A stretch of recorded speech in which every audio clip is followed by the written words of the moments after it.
TV를 보면서 그 복권에 당첨된 사람들의 모습을 보게 됩니다. 해외 같은 경우는 스케일이 워낙 크다 보니까 천억, 조 단위까지도 당첨되는 사람들을 보게 되는데요. 그런데 문제는 이 당첨된 사람들의 대부분이 이 거대한 행운 때문에 오히려 감당하기 어려움으로 인해 오히려 일상이 집어삼켜지는 것을 많이 보게 됩니다. 갑작스런 부에 대한 소식에 주변 사람들은 투자나 또 대여 그리고 대가 없는 나눔을 요구하며 몰려듭니다. 또 정작 본인은 그 거대한 자산을 다루는 법을 몰라서 결국 파멸에 이르는 사례들도 우리는 많이 접하게 되죠. 그런데 이런 이야기들도 듣게 되지만 제가 한 프로그램에서 이러한 행운을 거머쥐고도 침묵을 선택한 사람들이 있다는 것을 보게 됩니다. 한 TV 프로그램에서는 그들이 로또에 10억 이상 당첨되었는데 그 당첨 소식을 친척 또 자녀에게도 누구도 알리지 않고 그냥 그 돈은 남겨둔 채 평범한 일상을 묵묵히 이어가는 사람들을 보게 됩니다. 그들은 굴러들어온 복을 무분별하게 소비하는 것이 아니라 오히려 예기치 못한 시련에 대비하거나 오히려 타인에게 작은 보탬이 되는 일에 조용히 사용하기로 약속하고 시작했다는 것이죠. 이런 절제된 태도는 결국 그들이 여러 가지 과정을 보고 결정한 선택이라고 생각합니다. 오히려 그런 선택 그리고 드러내지 않는 것이 오히려 자신의 삶에 그리고 일상을 지키는 것이 바로 자신의 삶을 온전하게 지킨다라고 이야기할 때 결국 그 과정이 우리에게는 많은 울림을 주게 되는 것입니다. 제가 이런 생각도 해봅니다. 이런 행운이 나에게 찾아온다면 나도 잘할 수 있을 것 같은데 라는 생각을 해본 적이 있습니다. 그렇지만 사실 저도 자유하지 못하죠. 오히려 저도 관리하지 못하고 또 저도 휩쓸리기 쉽다는 것을 한편으로 생각해 보게 됩니다. 결국 휩쓸리지 않기 위해서는 결국 마음의 준비가 필요하고 또 훈련이 필요하다는 것을 보게 되는 것이죠. 사실 살면서 우리가 상상조차 못할 기적들을 얼마나 많이 마주하곤 합니까? 그럴 때는 오히려 자문하게 되는 것입니다. 이것이 정말 우연일까? 정말 나에게만 온 운이었을까? 사실 성도들은 알게 됩니다. 이것은 우연이 아니라 결국 그 안에서 하나님이 역사하시는 하나님의 섭리라는 것을 말입니다. 바로 오늘 요셉에게 일어난 이 역사를 보면서 더욱더 느끼게 됩니다. 17세에 노예로 팔려와서 13년간 노예로서 또 죄인으로서 고난을 겪지만 결국 30세에 이집트, 애굽의 총리가 됩니다. 감옥에 갇혀 있던 이방인 청년이 한 나라의 최고의 통치자의 꿈을 꾸고 또 꿈을 해석하고 일순간에 총리로 올라가는 모습을 보게 됩니다. 오늘날로 치면 무명의 외국 청년이 트럼프의 꿈을 풀이해서 부통령이 된 것과 다를 바 없는 완전히 상식 밖의 상황이라는 것이죠. 이런 모습은 복권 당첨을 아득히 뛰어넘는 축복이자 또 전적으로 하나님의 도우심이 없다면 불가능한 일이라는 것을 보게 됩니다. 더 놀라운 사실은 바로 이방 왕인 바로와 또 그의 신하들이 요셉의 해석 앞에 압도당했다는 점입니다. 그의 지혜가 너무나 탁월했기에 그 누구도 반대할 수 없었고 대항하는 사람조차 없었다는 것입니다. 오히려 그 하나님의 말씀에 순종해야 한다라는 거대한 공감대가 형성됩니다. 믿지 않는 사람들조차도 결국 요셉을 통해서 하나님의 말씀을 받아들이게 되었고 또 그것이 나에게 생명이 된다는 것을 깨닫고 결국 그들은 그 말씀에 순종하기로 작정한 것입니다. 오히려 그 꿈을 통해서 결국 위로와 희망도 발견합니다. 복음도 이와 같다고 생각합니다. 예수님이 전해주신 그 기쁜 소식, 이 기쁜 소식은 기독교인들만의 전유물이 아닙니다. 세상 모든 이에게 전해져야 하고 누구라도 그 말씀을 받아들이기만 하면 결국 삶의 축복과 소망이 시작됩니다. 이것이 우리가 복음을 전해야만 이유이자 또 가슴에 품어야 하는 고귀한 사명이기도 합니다. 하나님의 사람들의 사명은 결국 절망하는 이들에게 희망을 넣어주고 또 용기를 불어 넣는 것입니다. 이는 단순히 무조건 잘 될 것이라는 근거 없는 낙관을 퍼뜨리는 것이 아닙니다. 무의미한 긍정은 오히려 그 현실을 호도하고 또 사람들을 잘못된 길로 인도하기 때문입니다. 그렇기 때문에 우리는 진정한 사명자로서 오히려 이런 위기와 재앙의 때에 우리의 이 땅의 잘못을 똑바로 직시하게 해야 합니다. 그리고 그 자리에 머무는 것이 아니라 다시 돌이켜 미래에 대한 소망과 기대를 품게 하는 사람이 되어야 하는 것이죠. 이러한 삶을 살기 위해선 결국 훈련과 또 큰 용기가 필요하다는 것도 보게 됩니다. 우리가 그 용기로 사명을 감당할 때 결국 세상은 우리 안에서 역사하시는 그 하나님의 성령 충만함을 보고 감격하게 될 것입니다. 결국 이러한 충만함 그리고 하나님이 주시는 그 은혜는 결국 최고의 축복이자 은혜이고 또 세상을 살리는 강력한 통로가 된다는 것입니다. 요셉은 그 하나님의 생각과 꿈을 품었던 사람입니다. 하나님의 말씀과 이야기를 어려서부터 야곱과 많이 나눔으로 인해서 결국 하나님을 의식하고 사는 것을 마음에 새기고 살았습니다. 어떤 상황 속에서도 하나님께 그 시선을 고정하고 또 그분의 말씀을 붙듭니다. 결국 그의 삶의 축복은 바로 여기에 있었다는 것이죠. 다른 부분에서도 분명 야곱보다 나았지만 결국 이 부분에서만큼은 아버지 야곱보다도 훨씬 나았다는 것을 보게 됩니다. 그가 하나님을 늘 의식했기 때문에 결국 보디발의 아내의 유혹에서도 내가 어찌 이 큰 악을 행하여 하나님께 죄를 짓냐고 오히려 인간의 권력과 그 유혹을 거부합니다. 늘 그의 마음속에는 하나님이 있었고 또 하나님을 의식했고 또 그분이 가장 크다는 것을 믿었기 때문입니다. 결국 이 꿈풀이와 또 이 해결 과정을 통해서 결국 바로와 신하들은 요셉보다 명철하고 지혜로운 자가 없음을 인정하고 그에게 전권을 위임하기로 결정합니다. 그리고 그로 인해 이집트 땅에서 총리가 되는 모습을 보게 됩니다. 바로는 요셉을 총리로 임명하면서 그에게 실질적이고 또 상징적인 권위를 부여합니다. 먼저 자신의 인장 반지를 빼어 요셉에게 끼워줌으로써 국가의 공식적인 결제 능력을 허락했습니다. 또한 제사장이 입는 세마포 옷을 입히고 또 금사슬을 목에 쥐어주어 결국 영적으로 사회적인 권위까지도 세워줍니다. 마지막으로 왕이 소유한 수레인 버금 수레에 그를 태우고 백성들이 그의 앞에 엎드리게 함으로써 총리로서의 위엄도 갖추게 하였습니다. 바로는 요셉이 이집트 사회에서 공식적인 역할을 잘 수행할 수 있도록 신분도 새롭게 정의합니다. 그의 이름을 사브낫 바네아라는 이름으로 이집트식으로 이름을 고쳤고 또 당시 최고층 가문인 온의 제사장 보디베라의 딸 아스낫과 결혼하게 합니다. 이로써 요셉은 이집트의 최고 위층의 신분으로 상승한다는 것을 보게 됩니다. 그리고 그는 총리로서 임명된 후에 그 자리에 안주하지 않습니다. 즉시 이집트 온 땅을 순찰하며 또 현장을 직접 확인합니다. 그리고 7년의 풍년 동안 각 성읍의 곡물들을 철저히 저장하는 성실함을 또 보입니다. 이는 후에 기근으로 닥칠 그 수많은 사람들의 어려움을 구하는 기반이 되었습니다. 또 이 현장 순찰을 통해서 앞으로 애굽에서 살게 될 이스라엘 민족이 살기 좋은 그 터전까지도 마련했을 것이라고 생각이 듭니다. 결국 하나님의 말씀대로 애굽은 7년 동안 풍년을 맞이합니다. 또 요셉은 계획대로 곡물을 잘 관리합니다. 각 성읍 주위 밭에서 난 곡물들을 멀리 이동시키지 않고 해당 성에 쌓아두는 방식을 취했고 또 저장된 곡식이 너무 많아짐으로 인해서 오히려 그 수를 세는 것을 그칠 정도로 엄청난 규모로 잘 지켜왔다는 것입니다. 결국 요셉은 이집트를 풍요롭게 했고 또 그의 삶도 풍요로웠습니다. 그러나 사실 그 풍요가 사실은 삶 속에서 관리하기 더 어려운 일입니다. 사람이 부유해지면서 흔히 기본이 무너지기 쉽습니다. 풍요에 취해서 결국 하나님을 잊기 쉽고 또 그 믿음을 지키기도 어렵습니다.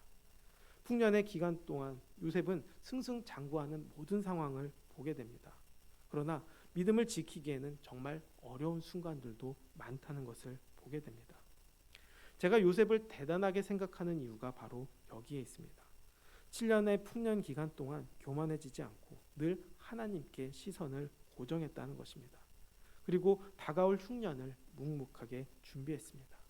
그리고 요셉의 장인 보디베라라는 이름을 봄으로 인해서도 이 사람이 믿음을 지키기가 얼마나 어려운지 생각해 보게 됩니다. 그가 바로 태양신의 본산이었던 온의 제사장이었고 또 그의 이름도 결국 태양신 라에게 속한 자라는 이름을 가졌듯 결국 제사장 계급은 파라오 다음가는 권위를 가지고 있는 이집트의 최고 기득권층이었고 또 아내 아스난 역시도 나트 여신에게 속한 자라는 이름을 가진 그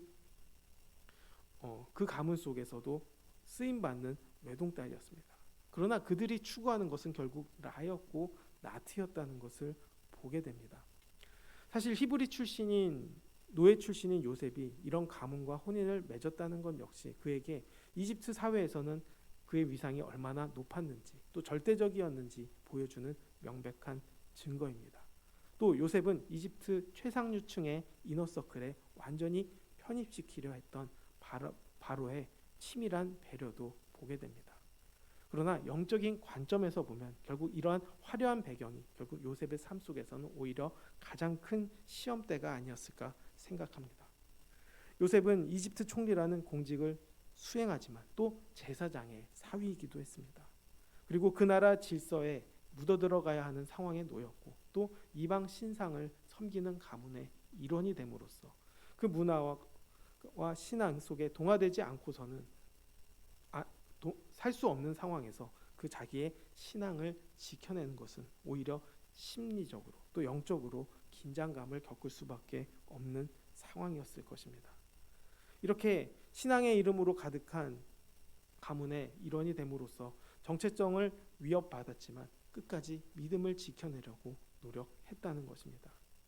그는 현재 보디발의 집에서도 가정 총무를 볼 때도 또 어릴 적 채색 옷을 입었을 때보다도 훨씬 더 풍요로운 상황이었지만 그 풍요에 묻혀서 사실 하나님을 의식하기는 더욱더 어려웠습니다. 어떻게 보면 요셉의 삶 속에서 가장 큰 위기의 상황이 아닐까 생각합니다. 그런데 요셉은 이집트의 이런 권력의 풍요라는 거대한 상황 속에서도 자신의 뿌리를 잃지 않았습니다. 오히려 그 하나님을 믿겠다 그리고 내가 하나님의 사람이라고 결단한 상황이 바로 자녀들의 이름을 짓는 데서 보여줍니다. 이집트의 제사장 가문으로서 자녀들에게 이집트식 이름을 지어줄만 하지만 요셉은 히브리어 이름을 고집합니다. 그리고 여기서 요셉의 신앙 고백도 서려 있습니다. 므낫세와 에브라임이라는 그 이름 속에 고통을 잊게 하시고 수고한 땅에서 번성케 하시는 하나님을 향한 찬양이 있기 때문입니다. 그가 아무리 화려한 이집트의 이너서클에 머물지라도 결국 자신의 진정한 소속은 하나님의 백성이라는 정체성을 잊지 않았음을 보여주는 것이죠. 결국 요셉에게는 7년의 풍요는 개인적인 안락의 시간이 된 것이 아니라 오히려 현장을 살피고 내실을 기하며 또 하나님의 주권을 인정하는 오히려 믿음의 길 그리고 믿음을 더욱더 굳건히 지키는 시간이 되었다는 것을 보게 됩니다. 그리고 이제 요셉에게 알리신 예언대로 결국 7년의 풍년이 끝나고 이제 7년의 흉년이 시작됩니다. 이 기근은 이집트뿐만이 아니라 온 지면에 각국에 임할 정도로 심각했으며 세상 모든 것이 먹을 것이 없을 정도로 절박한 상황이었습니다. 이집트 온 땅이 결국 굶주림에 허덕이자 백성들은 왕인 바로에게 양식을 달라고 부르짖습니다. 이때 바로는 이 모든 정권을 요셉에게 가서 너희에게 이르는 대로 하라고 이야기하면서 요셉에게 그 기근 해결에 대한 모든 정권을 맡깁니다. 이는 요셉이 바로에게 절대적인 신뢰를 받았음을 보게 됩니다.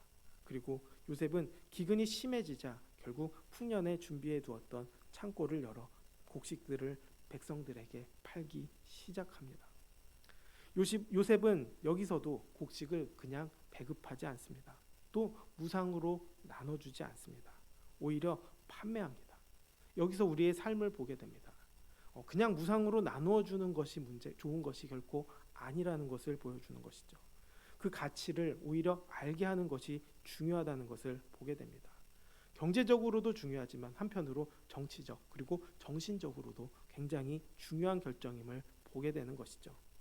백성들은 처음에는 돈으로 곡식을 사고 또 돈이 떨어지면 가축으로 또 나중에는 자신들의 토지와 몸을 바꿔서라도 그 곡식을 구합니다.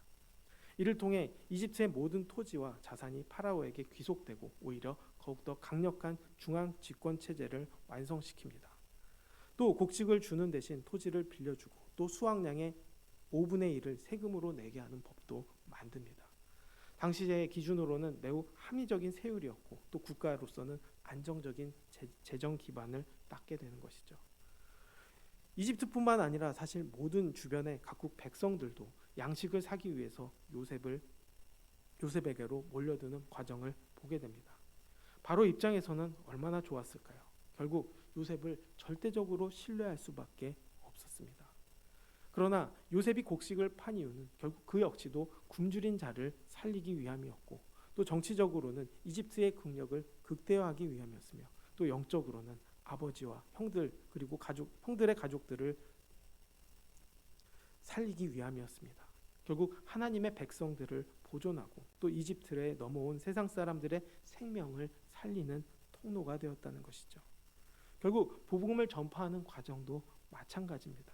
결국 살리기 위함이고 살리는 데 집중하는 것이죠.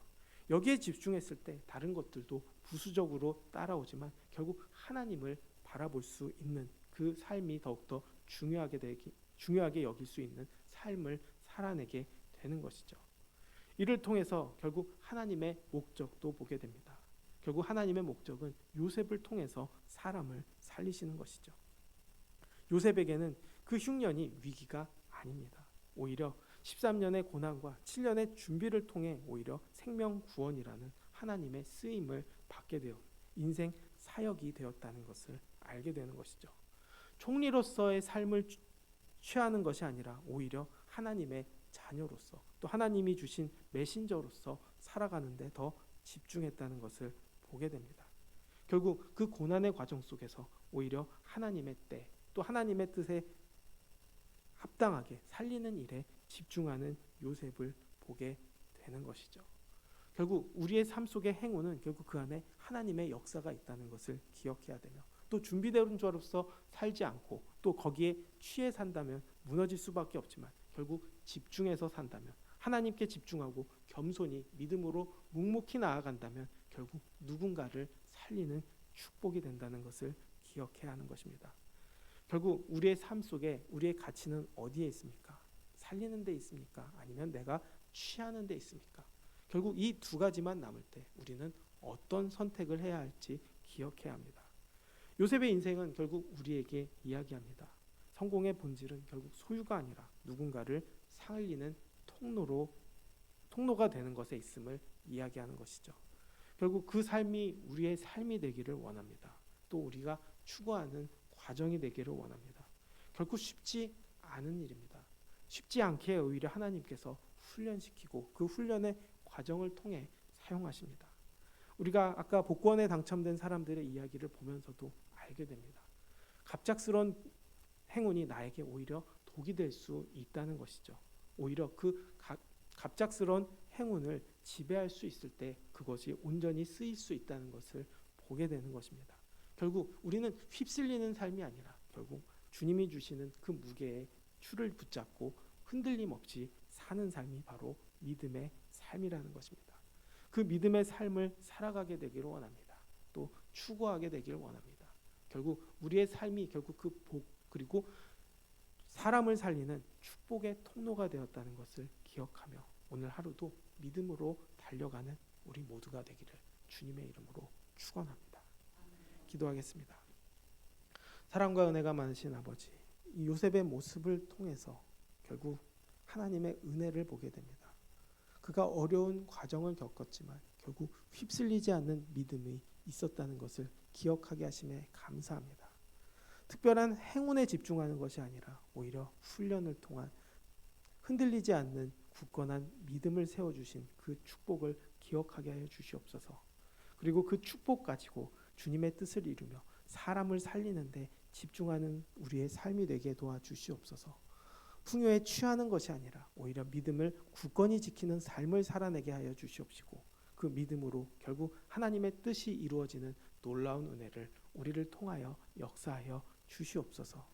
교회가 확장되는 것뿐 아니라 이 땅이 결국 믿음으로 확장되고 하나님으로 확장되고 하나님의 나라가 확장되는 놀라운 은혜를 부어주셔서 결국 우리의 삶이 그저 여기서 끝나는 삶으로 사는 것이 아니라 영원한 삶을 누리는 그 기쁨을 바라보며 소망 가지고 살아갈 수 있도록 인도하여 주시옵소서. 붙잡아 주시는 하나님께 감사드리며 예수님의 이름으로 기도드렸습니다.